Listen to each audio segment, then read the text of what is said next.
Selamat berjumpa kembali Bapak Ibu Saudari-saudara umat beriman terkasih dalam Tuhan. Selamat memasuki awal pekan dengan semangat dan gembira. Salam sehat berlimpah berkat. Hari Senin tanggal 16 Oktober 2023, Saudara Magus CSSR mengajak saudari-saudara merenungkan kutipan Injil Lukas bab 11 ayat 29 sampai 32. Kita mendengarkan sabda Tuhan. Dalam nama Bapa dan Putra dan Roh Kudus. Amin. Sekali peristiwa Yesus berbicara kepada orang banyak yang mengerumuni dia. Angkatan ini adalah angkatan yang jahat. Mereka menuntut suatu tanda, tetapi mereka tidak akan diberi tanda selain tanda Nabi Yunus. Sebab sebagaimana Yunus menjadi tanda bagi orang-orang Niniwe, demikian pula lah Anak Manusia akan menjadi tanda bagi angkatan ini. Pada waktu penghakiman, Ratu dari Selatan itu akan bangkit bersama orang dari angkatan ini, dan ia akan menghukum mereka, sebab Ratu ini datang dari ujung bumi untuk mendengarkan hikmat Salomo. Dan sungguh yang ada di sini lebih besar daripada Salomo. Pada waktu penghakiman, orang-orang Niniwe akan bangkit bersama angkatan ini dan mereka akan menghukumnya. Sebab orang-orang Niniwe itu bertobat waktu mereka mendengarkan pemberitaan Yunus. Dan sungguh yang ada di sini lebih besar daripada Yunus. Demikianlah sabda Tuhan. Bapak Ibu Saudari-saudara umat beriman terkasih dalam Tuhan kita Yesus Kristus. Ada dua kata kunci untuk memahami kutipan Injil hari ini yang cukup singkat, yaitu tanda dan pertobatan.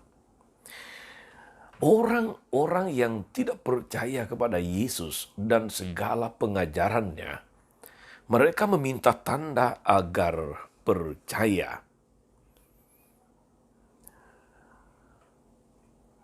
Apakah tanda-tanda yang bisa kau berikan bahwa engkau adalah Mesias? Demikian pertanyaan mereka. Dan karena itulah Yesus kemudian menanggapi dengan mengatakan bahwa angkatan ini adalah angkatan yang jahat. Mereka menghendaki suatu tanda, tetapi kepada mereka tidak akan diberikan tanda selain tanda Nabi Yunus. Saudari-saudara umat beriman terkasih dalam Tuhan kita Yesus Kristus, kepada angkatan yang jahat ini tidak akan diberi tanda selain tanda Nabi Yunus. Saudari-saudara, memang kecenderungan manusiawi kita adalah mencari tanda. Kita selalu minta tanda, tapi memang apakah tanda dari Tuhan itu bersifat fisik? Atau material, atau kasat mata, dan bisa dibuktikan secara empiris. Bisa dibilang saudara-saudari sangat jarang kita mendapatkan tanda seperti Rasul Paulus yang mendapatkan sinar cahaya dari Tuhan, lalu dia harus menemui Ananias, dan setelah disembuhkan dia menjadi pengikut Yesus. Dia bertobat, dia menjadi rasul yang hebat. Kepada angkatan ini tidak akan diberikan tanda selain tanda Nabi Yunus. Yesus bahkan menjelaskan dengan mengutip sejarah. Ratu dari Selatan datang mendengarkan hikmat Salomo. Tapi sungguh yang ada di sini, yaitu dirinya sendiri, lebih besar daripada Salomo. Orang-orang Niniwe bertobat ketika Nabi Yunus datang mewartakan pertobatan. Dan sungguh yang ada di sini lebih daripada Yunus. Dengan mengatakan ini saudari-saudara, sebetulnya Yesus mau mengatakan bahwa dirinya adalah tanda terbesar yang pernah diberikan Allah kepada dunia. Tetapi sayangnya, mereka yang mendengarkan pengajaran Mereka yang melakukan dan menikmati mujizat-mujizat Tuhan. Mereka yang berjumpa dengan tanda terbesar Yesus itu sendiri, ternyata tidak bertobat. Karena itu Yesus mengatakan, orang-orang Niniwe dalam segala kelemahan, dosa, kedurhakaan, ketika mendengarkan Nabi Yunus, mereka bertobat.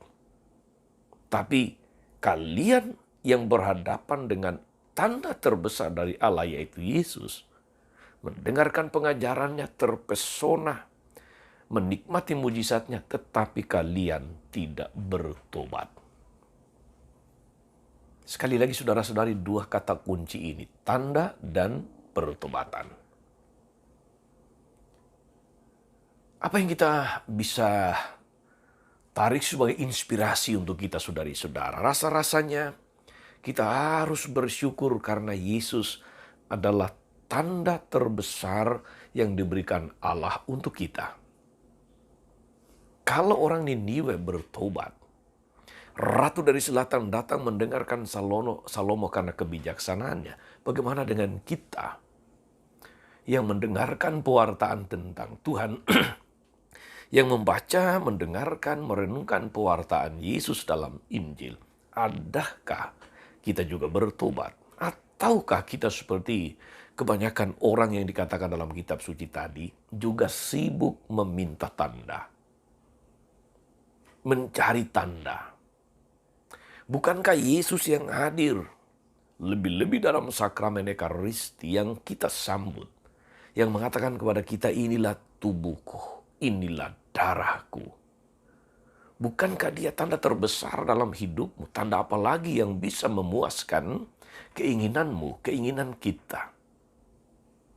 Saudari-saudara, semoga mendengarkan firman ini, kita semakin berusaha untuk bersyukur, berusaha untuk percaya, berusaha untuk bertobat, berhadapan dengan tanda terbesar dari Tuhan, yaitu Yesus, yang merupakan juru selamat kita.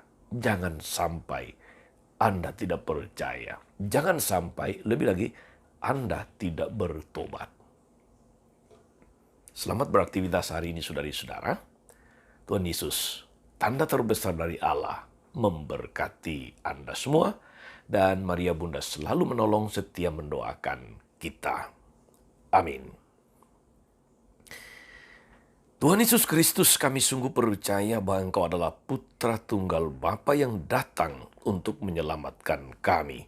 Engkaulah tanda terbesar, yang lebih besar daripada Nabi Yunus dan Salomo, yang pernah diutus Allah ke tengah dunia.